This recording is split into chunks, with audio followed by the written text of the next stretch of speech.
The objective of this virtual clinic is twofold. First, increase adherence to the program with a real person allowing you to understand your results and to make something out of them. And two, longer term, act as the triage mechanism that we discussed before, which is a clinician reviews your results. If you are considered high risk, the clinician would get access to additional data, not necessarily data available to the user, to potentially prompt a referral to their GP to suggest further diagnostics.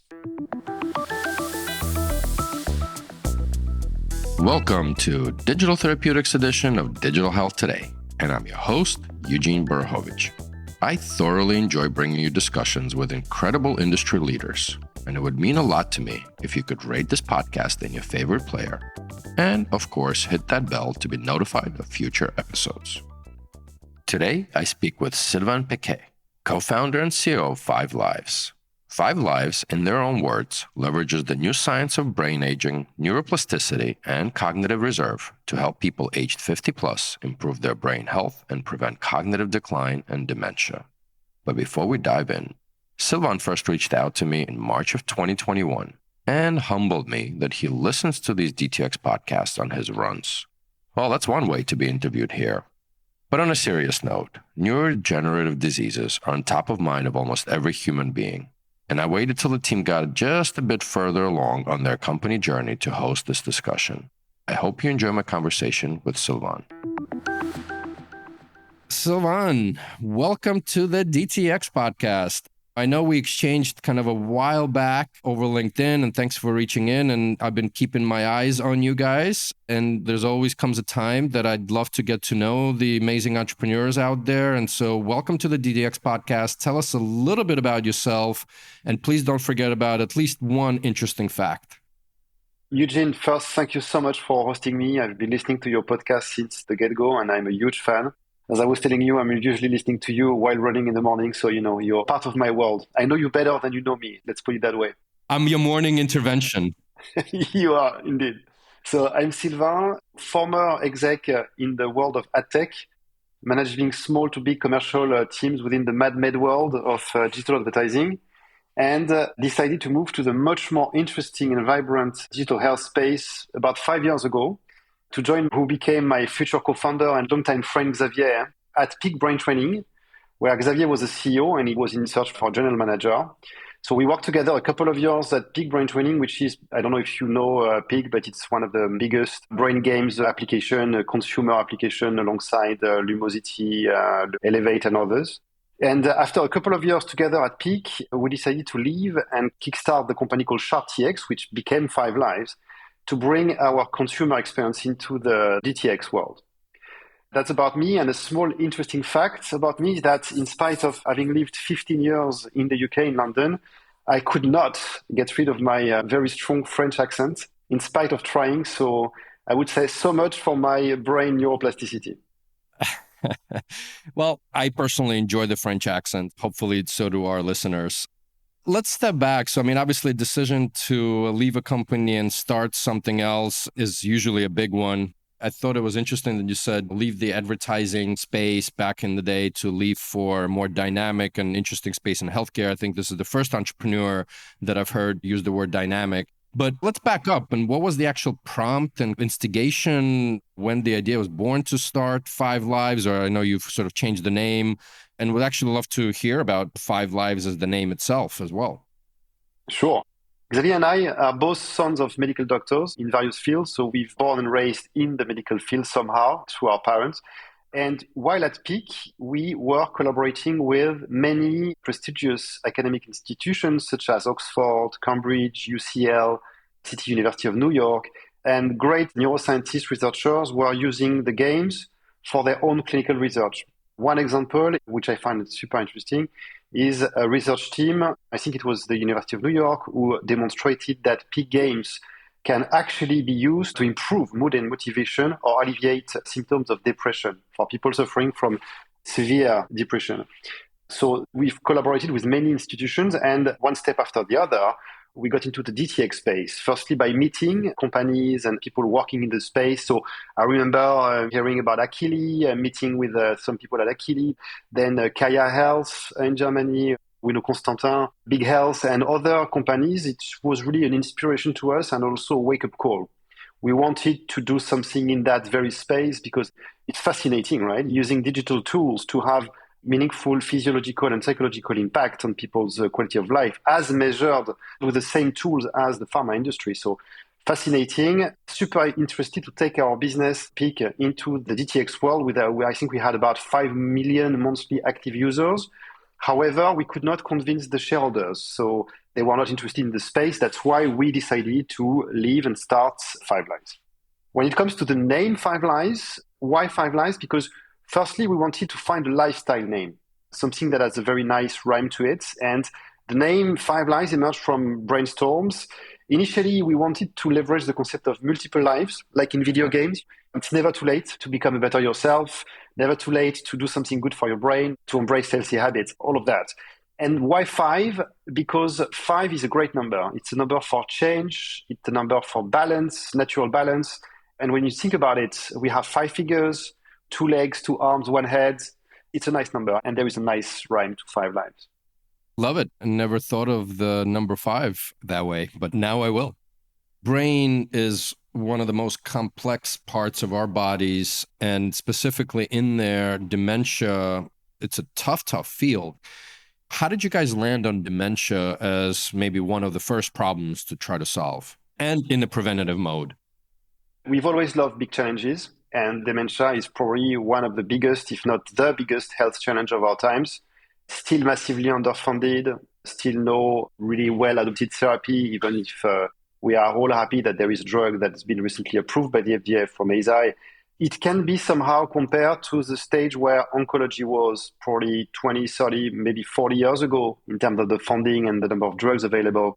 Since the very early days at Peak, my co-founder Xavier has always been obsessed with brain training as a way of helping people reduce their risk of Alzheimer's and dementia. So it doesn't mean that there is strong evidence. The evidence is not yet rock solid in terms of the impact of brain training on cognitive decline. However, brain training is good to motivate people, to get them energized to do stuff in the day, improve the mood, etc. And most importantly, brain training is well established as a good marker for brain health. If you want to improve your brain health, you need to start by monitoring it regularly. And that's what we want to use brain games for. So why dementia? Why not other conditions like we considered a traumatic brain injury, we considered anxiety, depression. We eventually settled with cognitive decline, more precisely than dementia, because it is hugely prevalent. 50% of us, somebody around us, a friend or relative, older relative, affected by a form of dementia. So it is massively prevalent. People are extremely worried about it, and there is no cure, but yet there is hope. There is hope because prevention is absolutely critical. There are 40% of dementia cases which could be avoided with the right brain healthy lifestyle.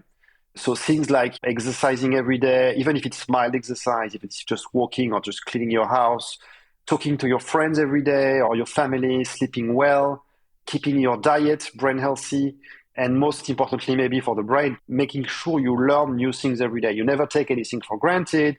Keep learning, talk different languages, play instruments, whatever you want, but keep learning. So all of that, people mostly don't realize how important they are for your brain health and in terms of your brain health trajectory. I also like to say, obviously, from a commercial perspective, always be selling, always be closing. And my comment always is ABL, always be learning as well. Yes, ABL, absolutely.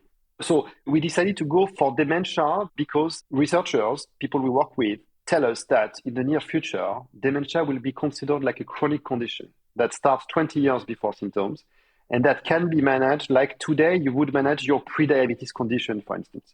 You want to manage your pre-diabetes condition to avoid becoming diabetes. We want to do the same with dementia. We want to help you. We all have somehow a pre-dementia condition, most of us, so that can be managed. Well, that sound means it's time for a question from our amazing partner on this podcast, Chandana Fitzgerald, who is the CEO of Health Excel, and as her friends call her, Dr. No Crack.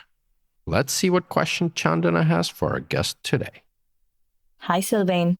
At what stage of life are you seeing people using your product? Is there a larger cohort of people who start looking for this app when a family member starts to show signs of dementia, or is it the average aware, healthy person who's just being really proactive? Thanks, Chandana, for the question.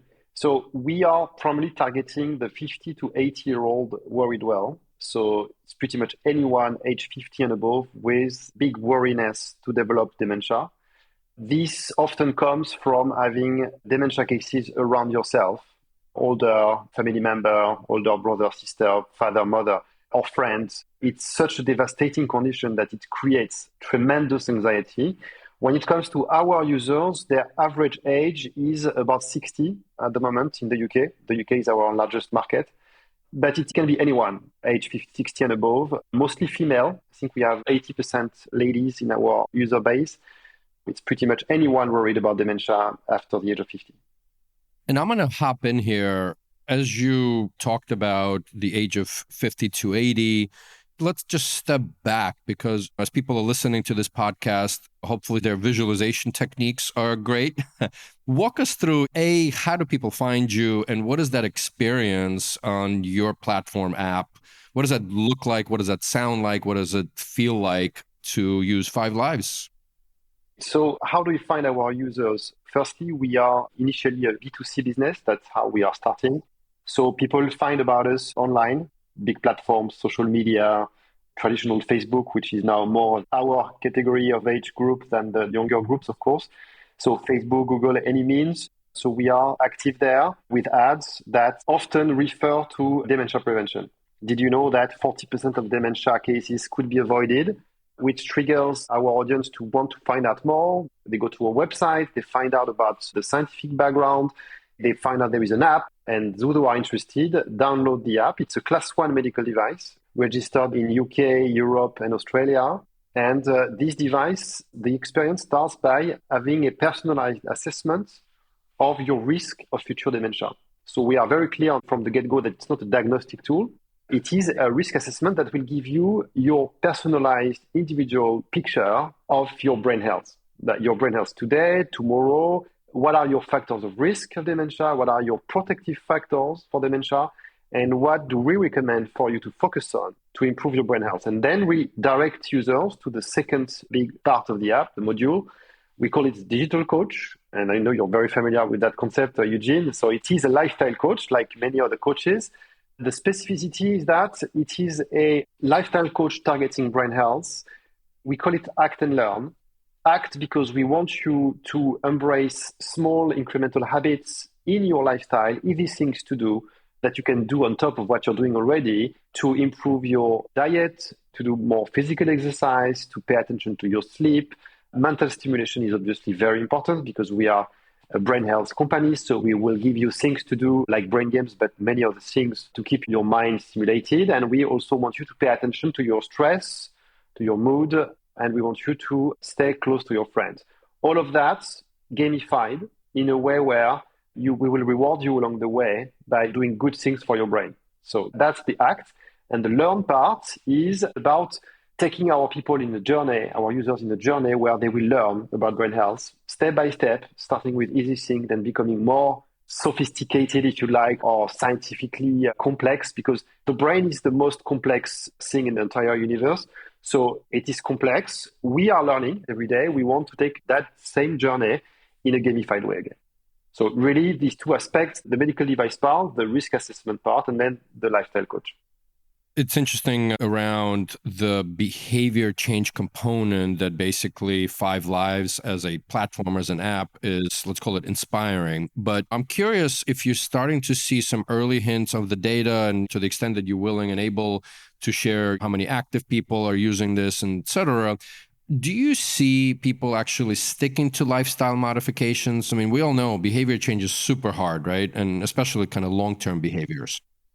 We are still very early days because we launched the commercial version of the product a few months ago in October in the UK. We are at about 50,000 users to date, installed, as you would say, a few thousand active users, a few hundred paid users, subscribers. So it's very early days. But we already have enough data to report, and very happy about it, to report lifestyle improvement. So I will give you one number. After 60 days of usage of the app, 2/3 of our users report an improved lifestyle. We measure a lifestyle score, if you like, with the target of brain health, and 2/3 of our users report improved lifestyle. The number one area where we are seeing progress is physical exercise. We are seeing people reporting higher levels of physical exercise, probably because they had not realized how important walking every day is and other things you can do, of course. They realize more the impact of exercise on the brain. Before we dive deeper into the rest of the discussion on your evidence and the channels, I'd like to actually go back. I know you guys raised late last year 3.7 million euros as your seed round. Obviously, the climate has changed significantly. And what was that journey like? What was your pitch? And what do you see next in this environment for DTX companies? We started operations a bit more than 3 years ago, late 2019.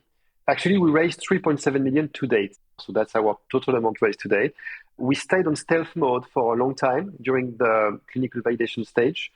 And the later announcement in November actually referred pretty much to our UK commercial launch. That's when we decided to announce the raise. In terms of the market, yes, it has changed, of course. Unfortunately, due to everything that's happening in the world, it is much more difficult. We are actually raising now a seed extension, 2 to 3 million seed extension, to leveraging our commercial traction to keep iterating and improving the product, to keep growing the community of users. So there will be a lot of that raise to be spent in marketing, while we also explore B2B opportunities with pharma, with insurers, with health systems.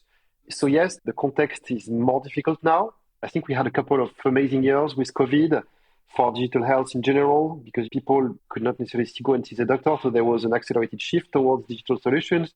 Now it's a very different context. It's harder. Investors want more proof of profitability or profitable growth and so on, but you know the context. You mentioned in this part of the discussion, you guys stayed in stealth mode while you were doing clinical validation. Maybe walk us through how you guys took the whole evidence generation and clinical validation journey. And are you thinking prescription digital therapeutic ultimately, or are you guys big believers that as long as you have RCTs and the data is very well studied, why go for a prescription? So just curious, how are we doing the evidence generation, and are you thinking PDTs? So when it comes to evidence generation, we started in the UK with Dementia Platforms UK from Oxford University. They are a great team of researchers focusing on early detection of dementia, prevention, and many other things. So we've been working with them since the start of the company, and our clinical validation is focused on measuring users' long-term risk of dementia and measuring what they can do about it and how personalized actions are likely to reduce that risk over time. So we completed the stage 1 of our clinical research with DPUK. We had over 500 participants followed over a period of 3 months. So it took us a year and a half to finalize everything with these 500 people to build a normative database with a lot of data available for these participants, so the proper research. And we are at the 4th iteration of our machine learning algorithm. The algorithm was trained on a couple of databases, the biggest database being the UK Biobank database. And we keep improving it, the algorithm, notably improving it with normalized lifestyle data, so we can tell our users, this is where you stand. We're talking about complex data points here, right? Like medical history, lifestyle, etc. So if you want people to really engage with the data, it needs to be their data. And that's really the focus, like telling you how you fare against your gender and age group. And most importantly, what are the top 2-3 things you need to do to improve where you are? We're going to take a quick break and be right back with Sylvain Piquet, co-founder and CEO of 5 Lives. It's always an interesting choice to start direct to consumer, right? And I think obviously an opportunity to really test the market, to get the larger data sets, you in control of your own destiny as far as everything from advertising versus relying on, let's say, large employers or health plans to push your product out. You also mentioned that you are going to be looking at some of that. How are you prioritizing and how are you exploring other channels? Or is it just too early? It is a $10,000 question, Eugene. Only 10,000? 10,000 a day, because I keep asking these questions every day.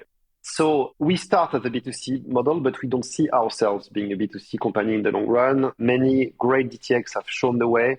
If you think, for instance, about Kaya Health or Big Health, the thinking is starting B2C is great to accumulate data quickly, to know your users, to fine-tune your product with lots of data, because you want to build the best product in its category.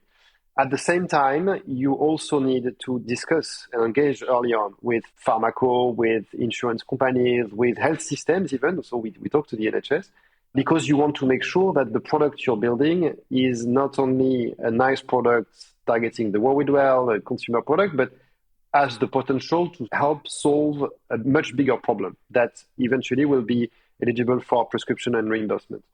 So that's what we've been doing. The difficulty is to try and have these discussions, influence your roadmap accordingly without distracting your team from their number one priority, which is building a best product in its category. So that's the challenge. And that's why it's a $10,000 a day question. You mentioned NHS, and in my sort of previous lives, maybe 2 lives ago, out of the 5, I've spent some time in UK, and I know lots of entrepreneurs were very frustrated on decision making within NHS. I'll be honest, I have not kept up with it.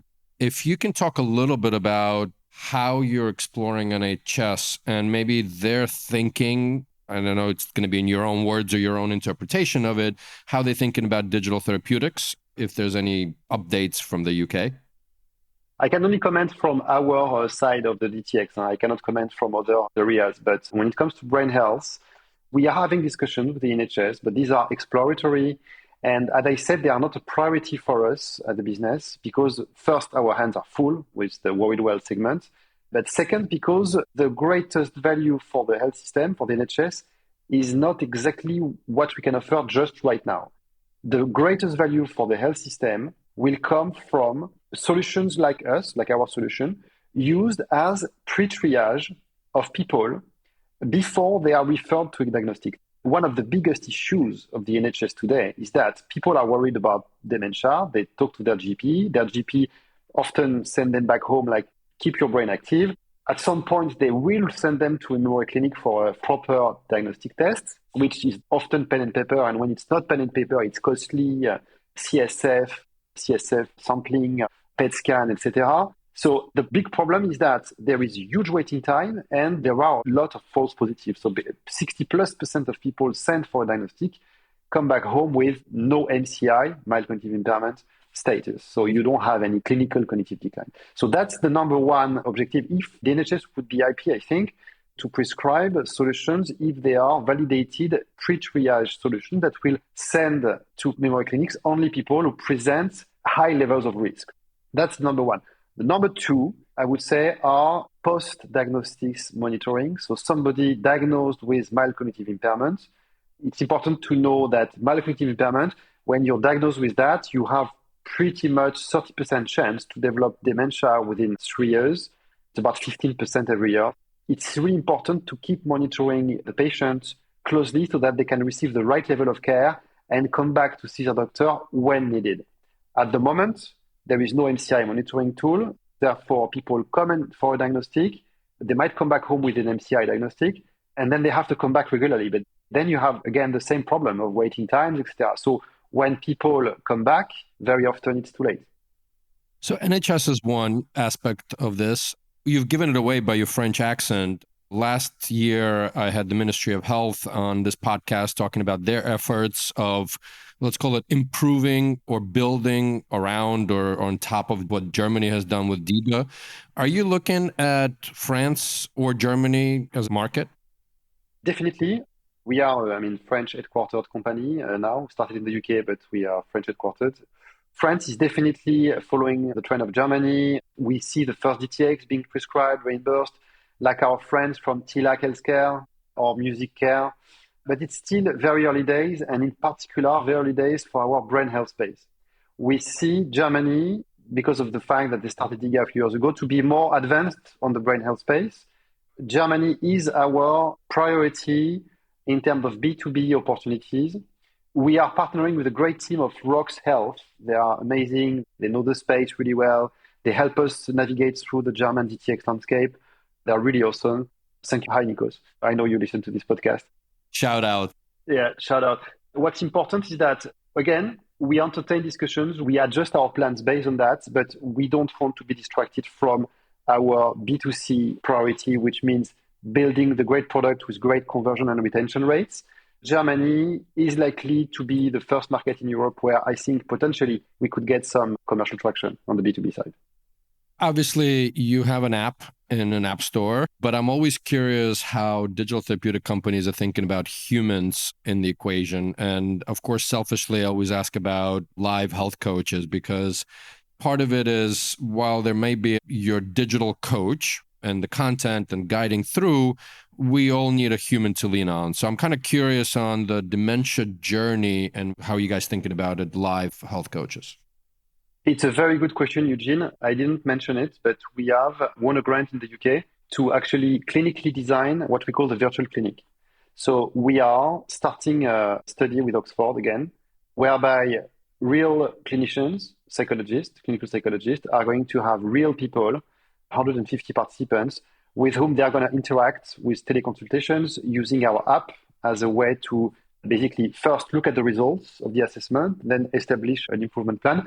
The objective of this clinical design is to define exactly the protocol of the short consultation through a clinician dashboard that we've developed with the objective to, at some point, integrate and scale that part into the user experience, either ourselves or maybe via telehealth partners who do that for a living, or pharma companies who are developing telehealth capabilities, etc. Everything is possible. But the objective of this virtual clinic is twofold. First, increase adherence to the program with a real person allowing you to understand your results and to make something out of them.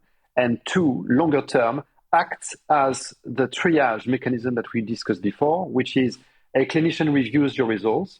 If you are considered high risk, the clinician would get access to additional data, not necessarily data available to the user, to potentially prompt a referral to their GP to suggest further diagnostics. So that's the ambition of the virtual clinic, to help us to become much more meaningful from a clinical side by being able to not only reassure the world well, but also help with the triage of high-risk users. Appreciate that update. Super interesting. With you, I'm going to start adding one question to, I'd say, new entrants into the space, and you guys are still relatively new. I'd love to know who inspired you or who do you look up to in the digital therapeutics industry? When we started incubating the concept of 5 Lives, we discussed with many people in the industry, and one of the persons I've learned most from, kudos to him, his name is Vincent Henneman, formerly exec at Akili. Vincent knows the US space really, really well. He was extremely helpful with all his advice, with his expert insight into the space, navigating the pitfalls of DTX and things to do, things to try and avoid doing, etc. So Vincent has been a great source of inspiration for us in how we basically stage the first milestones for our business. We didn't mention the US, Eugene, but obviously the US is our number one long-term priority as most DTX, not only because of the sheer size of the market, but also because of the nature of the market. Very costly market. Prevention is much more developed. Market that everybody wants to work for, with one significant issue, which is it's super competitive. So with the US, you probably need to have a very strong partner like a pharma with whom you would basically tackle the market. You need to be approved by the FDA, etc. So Vincent was very, very helpful in helping us prepare this long-term plan. And then the usual to the listeners here, I'm going to kind of reverse it. You were looking up to someone or seeking help. Now there's always new entrepreneurs trying to enter, or policymakers trying to learn, or doctors trying to get their hands around it. Who would you choose to give advice to? And once you do here on the podcast, please go for it. Okay, with great pleasure, Eugene. So my advice would probably be to other entrepreneurs like myself who want to make a dent to the DTX market. First, make sure your passion is rock solid, because it's going to be a bumpy ride. So make sure it is rock solid. Surround yourself with people ideally better than you, equally passionate.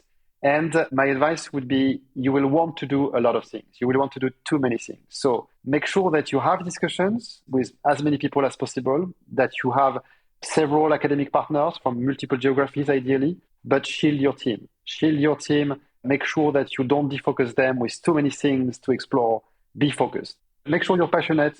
Explore as much as you can, but shield your team and be focused. Love it. And then we started with you and would love to end this episode, obviously, with you. What gets you up in the morning? What gets me up? I have to take my daughter to school. So, that's a fairly strong reason to get up because I have to wake her up. And this aside, we, and I include my team, we are all passionate about this topic. And after 3 years working on it, I think the love for the mission keeps growing, like a healthy relationship. The love for the mission, the love for what we can achieve. We somehow better and better realize why we are doing what we are doing. See what I mean? We started this mission with not really a super clear understanding of the space. And the more we are into it, the more we are motivated to do something about it. So I would say that's what keeps our energy levels up. Thank you so much. And absolutely a big mission that you guys are driving towards. So thank you for being here. And I hope you, the listeners, enjoyed this episode. Eugene, thank you so much. I love the time with you. Thanks for tuning into the Digital Therapeutics edition of Digital Health Today, a production of Mission-Based Media. Be sure to subscribe to this podcast on your favorite podcast player so you're automatically notified each time I speak with one of these amazing leaders and trailblazers who are forging the path for digital therapeutics. If you'd like to learn more about Your Coach Health or Health Excel, you can find the links to this and more in the show notes for this episode. I'm Eugene Borohovich, and catch you next time.